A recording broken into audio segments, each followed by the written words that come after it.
너희는 먼저 그의 나라와 그의 의를 구하라. 그리하면 이 모든 것이 너희에게 더하시리라. 주님의 말씀이죠. 그래서 소원이 매우 특이한 사람들이 크리스찬입니다. 하나님 나라를 위해서 기도하고 그것이 곧 우리의 소원이 되고, 그러면 그 이외의 모든 것도 하나님께 책임져 주신다는 삶의 새로운 작동 방식, 메커니즘을 가지고 살고 있는 사람들이 우리들입니다. 소원이 간절한 만큼 우리는 기도할 수 있습니다. 소원이 분명하고 뚜렷한 만큼 우리는 그 기도에서 벗어나지 않을 수 있습니다. 우리 소원은 그래서 기도로 가장 먼저 표현이 됩니다. 여러 가지 삶에 대한 습관이나 또 여러 표현 양식이 크리스천들에게도 문화적으로도 있겠지만, 우리 크리스천이라고 하는 우리는 우리 마음의 소원을 가장 먼저 기도로 표현하게 되어 있습니다. 그래서 우리는 기도의 딕셔너리에 포함된 보케블러리의 양들이 기도에서 결정이 되는 겁니다. 그러나 우리는 때로는 어떤 소원을 위해서 기도해야지, 무엇이 우리는 기도의 내용이어야지, 이게 아주 혼동이 될 때도 있고, 이 소원의 힘이 이 파워를 잃어버릴 때도 있습니다. 그걸 우리는 연약함이라고 표현할 수도 있겠죠. 그런데 그럴 때조차도 뭘 위해 기도해야지? 나 이거 계속 기도해야 되나? 이렇게 우리가 연약해질 때조차도 희한한 시스템, 메커니즘을 성경의 예수님께서는 친히 요한복음을 통해 약속을 했는데, 성령님이라고 하는 분이 우리를 대신해서 내가 기도할 바를 알지 못하는 그때조차도 말할 수 없는 탄식을 가지고 우리를 대신 기도해 주신다고 주님께서 약속해 주셨습니다. 아멘. 성령도 우리 연약함을 도우시나니 우리의 마땅히 기도할 바를 알지 못하나 오직 성령이 말할 수 없는 탄식으로 우리를 위해 친히 간구하시느니라. 아멘. 그래서 크리스천인 우리들은 소원대로 살 수밖에 없습니다. 소원이 분명하고 소원이 남다르고 소원을 이미 알고 있고, 때로는 소원이 까맣게 잊어버려지고 주변의 환경을 따라서 우리가 막 좌충우돌할 때조차도 기도가 멈춰지지 않는 사람들, 소원대로 가고 있는 숙명을 타고난 사람들이 우리들입니다. 그래서 기도로 살 수밖에 없는 운명을 가진 사람들이 여러분들인 줄로 믿습니다. 오늘은 세 가지의 대지를 가지고 우리가 함께 나눠보려고 합니다. 먼저 첫 번째, 그러면 이 기도의 소원의 기도는 무엇이어야 하냐 이겁니다. 하나님 나라라, 하나님 의라고 우리가 주님 말씀하신 걸 잠깐 언급했지만, 그 구체적인 내용이 하나님 나라의 형태가 과연 무엇이냐 이겁니다. 우리는 무엇을 위해서 기도해야 되고, 우리의 가장 궁극적인 분명한 소원이 우리 마음속에 무엇이냐 이겁니다. 바울이 오늘 첫 번째로 우선을 두고 있는 소원의 기도를 우리에게 소개합니다. 1절인데요. 그러므로 내가 첫째로 권하노니 모든 사람을 위하여 간구와 기도와 도구와 감사를 하되. 아멘. 첫째로 권한 게 뭐예요? 기도하라고 했는데 간구, petition입니다. 기도, prayer. 그 다음에 도구, intercession. 그 다음에 감사, thanksgiving. 이거 하라고 했는데 뭘 위해서 하라고요? 모든 사람을 위하여. 그러니까 모든 사람을 위하여 간구하고 기도하고 도구하고 감사하는 것, 이것이 우리의 소원이어야 한다는 겁니다. 특별히 모두를 위한 기도, 모두를 위해 기도하는 것, 이걸 잘 드러내고 있는 말이 오늘 바울이 사용했던 용어인 도구. 우린 잘 사용하지는 않지만 도구. 영어 성경에는 intercession, 그러니까 우리가 자주 사용하는 말로는 중보 아니면 중보 기도, 이런 뜻입니다. 본문에서 오늘 모든, 이게 all, 이건 5번 반복이 됩니다. 바울의 가장 우리 신앙의 큰 공헌, 기독교의 가장 큰 공헌을 찾아본다면 바로 이 모든 all입니다. 왜냐하면 유대에 갇혀 있었잖아요. 이 기독교가 처음 예루살렘부터 시작이 되었습니다. 그리고 기독교가 이 유대 안에서 시작이 됐는데 이거가 누구도 넘어갈 거라고 생각도 못했고 시도도 못했습니다. 심지어는 사도행전 9장에 나와 있는 이 최고의 수제자였던 베드로가 성령 충만해서 말씀을 선포하면 수 없는 사람들이 주님께로 돌아와 제자가 되고 세례받던 그런 능력 있는 때에도 하나님께서 어느 날 보자기를 내려주시죠. 기도하는데. 그런데 그 보자기에 부정한 것들이 있었습니다. 그래서 나는 이거 하나님이 부정하게 여긴 율법에 나와 있는 것들이기 때문에 손도 안 대고 먹지 않을 겁니다 했더니 하나님께서 호통을 치면서 야, 내가 깨끗하게 한 거를 네가 왜 부정하다 하느냐 해서 먹으라 해가지고 먹게 됩니다. 그 다음에 고넬료의 집에 가서 이탈리아의 당시 적군의 백부장이었던 그 집에 가서 그를 받아들이게 되고 새로운 시야가 열리게 되어서 사도행전 15장인 급기야 코너에 몰려있던 이방인의 사도, 외국인의 사도 바울을 이방인의 사도로 공인해주는 주축 역할을 베드로가 하게 됩니다. 그러니까 이게 다 예수 잘 믿었고 능력 있게 살았고 기도 많이 했는데 시야가 열리지 않았던 베드로조차도 자기 편견을 넘어서고 장벽을 넘어선다는 게 결코 쉬운 일이 아니었다는 겁니다. 그래서 그 장벽을 허물고 이 복음을, 기독교 복음을 바깥으로 나가게 한 첫 번째 선구자가 바울이기 때문에 이 모두를 위하여 all이라고 하는 이거는 바울의 어찌 보면 하나의 어떤 브랜드입니다. 오늘 본문의 마지막 문장이 7절에 내가 이방인의 스승이 되었노라. 내가 그러니까 이 외국인들 이민자들의 스승이 되었다라고 하는 이 자기 고백, 이거는 모든의 자연스러운 필연적인 결과인 거죠. 모두 all을 위해서 열려져 있다고 하는 자기 어떤 내면에 있는 새로운 은혜에 대한 고백이 나는 이방인의 스승이 되었다라고 하는 필연적인 결과를 자기 삶에서 가져오게 된 겁니다. 그래서 엄밀히 말해 모두를 위한 기도의 응답은 이방인인 겁니다. 그리 바울의 모두는 그러면 자기가 독창적으로 개발한 거냐? 절대 그럴 수도 없고 그래서도 안 되고 그렇지 않습니다. 이 모두라는 이 새로운 신앙적 컨셉은 예수에게서 왔습니다. 예수의 땅끝에서 왔습니다. 예수님의 유언 같은 지상 대명령이라고 불려지는 이 예수님이 승천하기 직전 마지막 남긴 말씀이 약간의 차이가 있지만 사복음서에 다 나와 있습니다. 마태, 마가, 요한. 근데 누가는 누가복음과 사도행전을 썼는데 누가복음 끝에다가 기록하지 않고 사도행전 1장 첫 부분에다가 기록해 놓았죠. 그게 사도행전 1장 8절 오직 성령이 너에게 임하시면 너희가 권능을 받고 예루살렘과 온 유대와 사마리아와 그 다음 뭐죠? 땅끝까지 이르러 내 증인이 되리라. 아멘. 그러니까 이걸 지상 대명령이라고 부릅니다. 예수의 땅끝, 그러니까 예루살렘도 넘고 온 유대도 넘고 사마리아도 넘고 땅끝, 거기는 모두에게 열려있는 공간입니다. 어디 뭐 스페인 딱 그 지점만을 얘기한 게 아니라 이 둥근 지구에 모두에게 열려있다고 하는 새로운 개념인 거죠. 그 땅끝, 예수의 땅끝에서 바울의 모두가 온 겁니다. 그런데 바울은 맨 처음 기독교인 유대인들, 그러니까 처음 기독교인들은 이방인은 없었으니까요. 주이시였지만은 기독교로 개종한 주이시 크리스찬들이죠. 이 사람들의 입장에서 보면 바울은 밀려난 사람들입니다. 왜냐하면 이민자였거든요.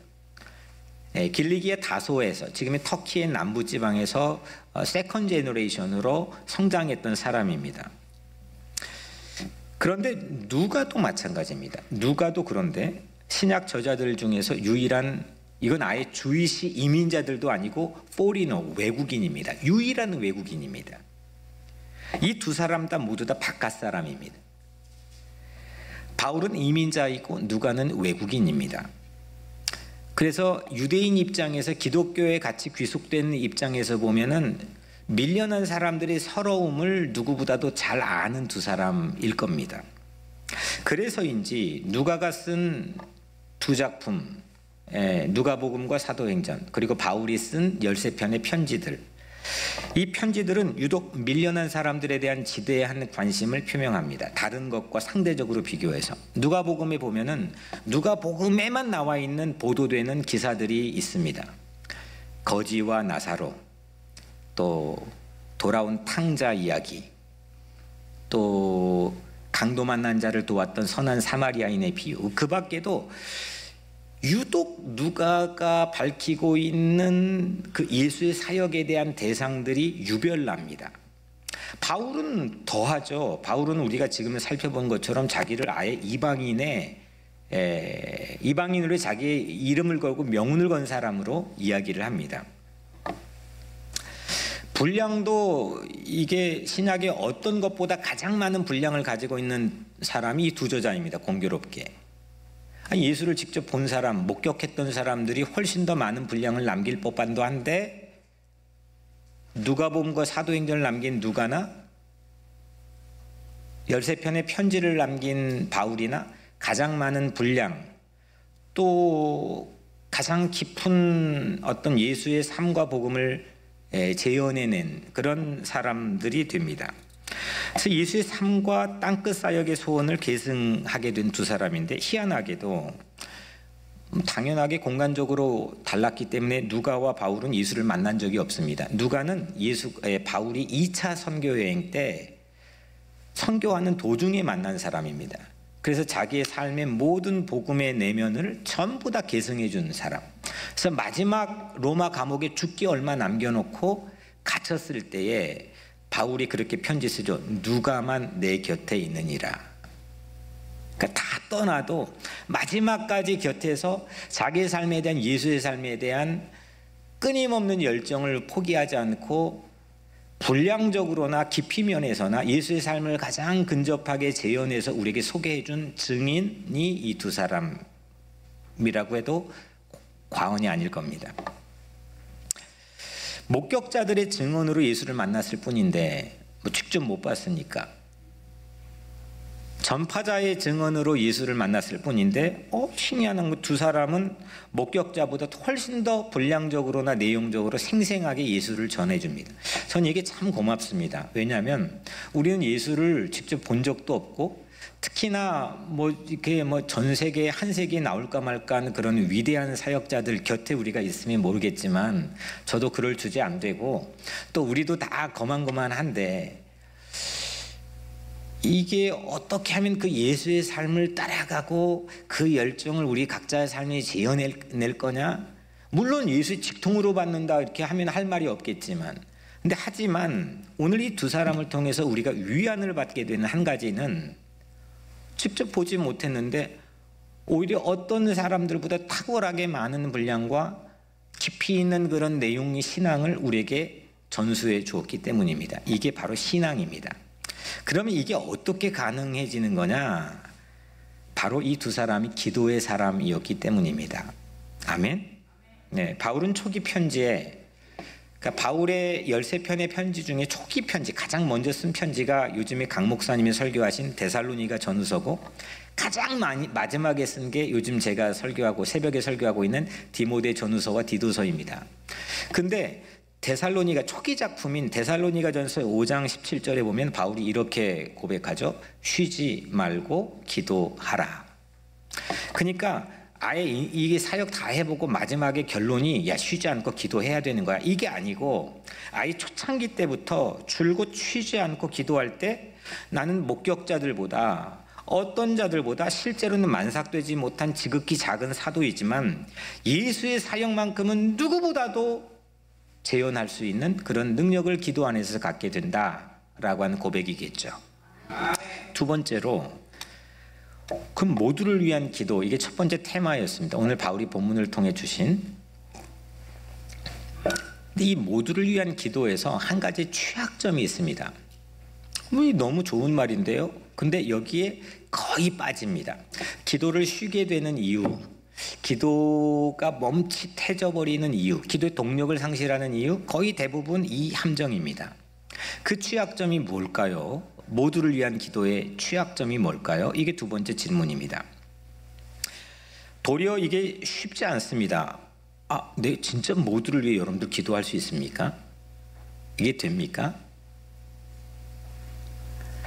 이게 정말 어려운 겁니다. 이게 개인적인 관계나 감정 이걸 떠나서 이 집단적인 공동체적인 관계 안에서도 정말 내가 여러분들이 동심원을 그리는데 어디까지 확장될 수 있는지 한 1시간 정도만 투자해가지고 생각해 보십시오.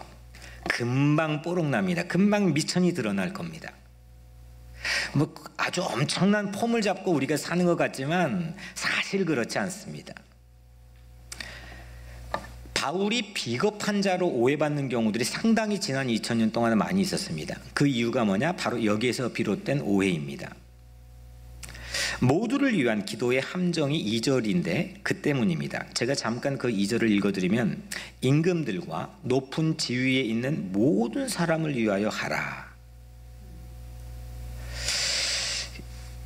당연히 우리 교회 안에서도 우리 장로님들 대표 기도하고 여러분들 각자 기도할 때 미국의 위정자들이나 고국에 있는 위정자들이 기도합니다. 그런데 내가 지향하는 그런 정치 권력을 가진 사람들이 있습니다. 그 반대급부에 있는 사람들이 오면은 우리는 멈칫해질 때도 있고, 여긴 민주주의 사회 국가니까 그럼에도 불구하고 내가 찍지 않았더라도 우린 기도해 줄 수 있습니다. 그런 정도를 말하는 게 아닙니다.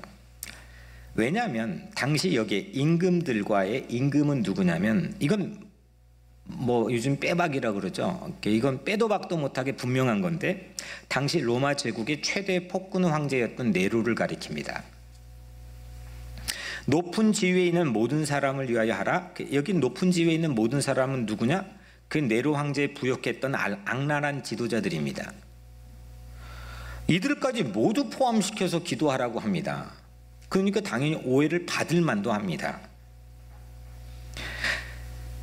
네로 황제는 특별히 당시 자기의 어떤 그 정권 자체가 이 주변부에서 일어나는 반란의 그 움직임이 있었기 때문에 그걸 무마시키기 위해서 의도적으로 고의적으로 로마의 대화재를 일으켰다는 게 거의 정설입니다. 어마어마한 화재였습니다. 왜 일으켰느냐? 그 로마 대화재 누명을 누군가에게 뒤집어 씌워서 희생양을 만들어내야 자기가 정권을 유지할 수 있는 힘을 받게 됩니다. 그게 누구였느냐? 주이시 크리스찬들, 유대인 크리스찬들, 로마에 살고 있는 유대인 크리스찬들입니다. 이들에게 씌워서 무자비하게 죽이기 시작했습니다. 여러분들 영화에서 곧잘 보게 되는 막 십자가에 막 매달아 놓고 죽이고, 또 뭐 원형 경기장에서 맹수들과 싸우고 밥이 되게 해서 죽이고, 전부 그 시대로부터 시작된 겁니다. 이게 AD 60년 중반인데 AD 90년에 최대 정점을 찍어서 도미티안이라고 하는 황제에서 절정이 됩니다. 그 시작이 바로 이 네로라고 하는 녀석입니다. 악랄한 겁니다. 그런데 이 악한 이들조차도 모두에 포함시켜서 기도해라. 여러분은 어떻게 생각합니까? 납득이 쉽게 됩니까? 이 바울이 올바른 걸까? 혹시 고문받다가 제정신 아닌 상태에서 쓴 거 아닐까? 여러 가지 추측과 상상 가능하게 합니다. 왜냐하면 우리 각자의 삶에서도 이런 충분한 일들의 개연성은 있기 때문입니다. 마지막 세 번째로 모두를 위한 기도가, 여러분들 첫 번째는 우리 모두를 위한 기도합시다, 그게 테마였습니다. 두 번째는 여기에 그 역사 속에서 관련되어 있는 그 매우 연약한 취약점을 우리가 함께 살펴봤습니다. 오해의 지점들도 살펴봤습니다. 마지막 세 번째, 그래요, 모두를 위한 기도합시다. 근데 이게 모두를 위한 기도가 이루어질 확률이 얼마나 될까요? 실제 여러분들 그러면 기도했어요. 그게 모두를 위한 기도가 그냥 오늘 그래 하나님이 하라고 했으니까 모두를 위해 기도하자 했는데, 그게 여러분들의 마음속에서는 이루어질 확률이 얼마나 됩니까? 사람은 그 확률에 대한 믿음의 강도만큼 그거를 끌고 기도하게 됩니다. 이렇게 그냥 내가 그 순간 간절히 기도했는데 뭐 이게 될까? 이게 시시한데, 그러면 절대 지속 가능하게 기도할 수 없습니다. 이건 분명한 겁니다. 제가 어제 토요일 새벽에 설교한 것처럼 저는 그 확률을 알 수 없습니다. 분명히 예수님께서는 천국도 있고 지옥도 있고 양도 있고 염소도 있다고 하는 세상에서 저까지 심지어는 포함해가지고 죄인인 저까지 포함해서 네로도 포함해가지고 구원받을 수 있는 확률이 얼마나 될까? 모릅니다. 그 확률이 결국 우리를 기도의 자리로 끊임없이 끈질기게 쉬지 않고 인도할 텐데 그게 얼마나 될까? 실은 저도 모릅니다. 알 수 없습니다. 그리고 알고 싶지도 않습니다. 알려 하지도 않습니다. 이건 선과 악을 알게 하는 지식의 나무처럼 우리를 위험에 빠뜨릴 수도 있습니다. 그러나 저는 오늘 이 바울을 따라서 한 가지의 팩트는 100%라고 하죠. 100% 확신에 올인을 할 수 있습니다. 모든 사람을 위하여 예수님은 자기를 십자가에서 대속물로 내어주셨다는 겁니다. 나까지 포함해서, 너까지 포함해서, 우리까지 포함해서 모두가 용서가 필요한 사람이고, 이걸 결단하고 단행하기 위해 하나님이 사람이 되어 이 땅에 오셔서 결국 최종적인 모습으로 십자가의 패배자의 모습으로 무력하게 매달려서 모두를 위해서 기도하셨다는 겁니다. 모두를 위해서 대속물로 자기 자신을 내어주셨다는 겁니다. 이런 걸 세상의 역사에서는 본 적도 없고 들은 적도 없습니다. 저는 이 한 가지의 팩트를 붙잡고 있습니다. 이게 우리의 길입니다. 이게 진리입니다. 이게 생명입니다. 대속물은 모두를 위해 바쳐졌습니다. 부분적이합니다. 어떤 인종, 어떤 시대, 어떤 그룹, 어떤 출신, 절대 그렇지 않습니다. 모두입니다. 여러분들이 감히 그거를 구별해 갖고 재단해서도 안 됩니다. PCUSA, 뭔 PCUSA입니까? UMC, 뭔 UMC입니까? 그 교단, 그 전통, 내 교회, 이런 소속이 십자가 앞에서는 아무 의미가 없는 겁니다. 우리는 십자가 예수 그리스도 이 모두를 위해서 열려있는 이 신앙, 이걸로 우리는 한 가지의 팩트, 확신을 갖고 길을 걸어갈 수가 있는 겁니다. 그분이 바로 예수이고 저는 예수를 믿습니다. 죄인 중 괴수였던 바울에게도 나에게도 난 죄인의 괴수인데, 나 가장 최악인데, 또 worst of the sinner인데, 나 이게 최악인 나에게도 이게 긍휼이 미치고 용서가 미치고 내 삶에 대한 새로운 사명이 미쳐? 그럼 안 될 사람 없잖아. 그래서 깨달아진 게 이방인 아닙니까? 외국인 아닙니까? 이민자 아닙니까? 그래서 바울은 이방인의 스승이 된 겁니다. 7절, 이를 위하여 내가 전파하는 자와 사도로 세우심을 입은 것은 참말이요 거짓말이 아니니 믿음과 진리 안에서 내가 이방인의 스승이 되었느니라. 이 믿음으로 바울은 이방인의 스승이 된 거죠. 이방인은 모두, 그러니까 이방인이라는 어떤 카테고리의 그룹은 모두보다 클까요, 작을까요? 좀 어려운 거죠. 모두가 더 큰 거지, 그죠? 우주가 커요, 지구가 커요? 너무 어려운 걸 물어봤죠? 예, 그죠? 내가 다 큰 것 같죠? 이방인이라는 거는 모두를 뛰어넘지 못합니다. 이거를 바울이 안 겁니다. 이방인의 카테고리는 아무리 거기에 바울이 자기의 모든 걸 쏟아부어도 이 카테고리를 넘지 못합니다. 그런데 이방인을 품어버리면 모두가 나에게 문을 열어줍니다. 그겁니다. 지극히 작은 자 한 사람에게 한 것이고 내게 한 것이니라. 지극히 작은 자 한 사람을 품어버리면 거기에서 예수가 열려진다는 게 예수님의 이치입니다. 사랑하는 여러분, 결국 문제는 내 안에 소원이 있느냐, 그 소원이 분명하냐, 선명하냐, 뚜렷하냐 이겁니다.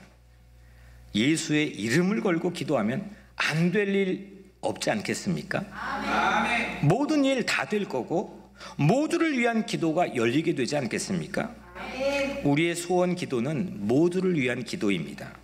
땅끝 기도입니다. 세상에게 요청하지 않고, 세상 가서 구걸하지 않고, 거기에서 조마조마하면서 직장 가서 그것 때문에 아둥바둥하지 않고, 먹을 것 때문에 그것 때문에 움직여지지 않고 세상 너희들은 용서가 필요한 대상이고 모두 피조물이고 그래서 우리 십자가 사랑으로 너희들을 위해 기도하겠다고 하는 새로운 예수 그리스도의 영성을 가지고 나가자는 겁니다. 예수님이 중보자가 되시니 예수 이름 걸고 기도하자. 모두를 위해 주님이 응답해 주실 줄로 믿습니다.